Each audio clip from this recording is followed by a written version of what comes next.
ส่งเจ้าไปจำนี้ลา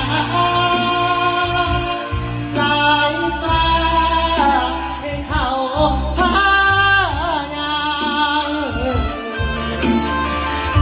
บอกเกียดบอกคงบอกจงอีหยังระหว่างทาง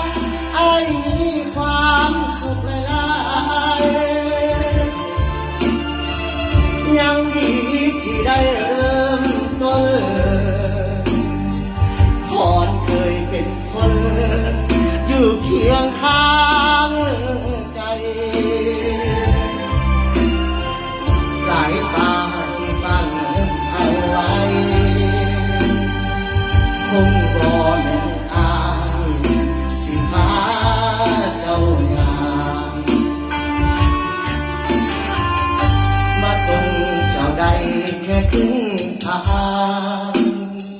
โชคดีเด้อนาสมหวังที่ปลา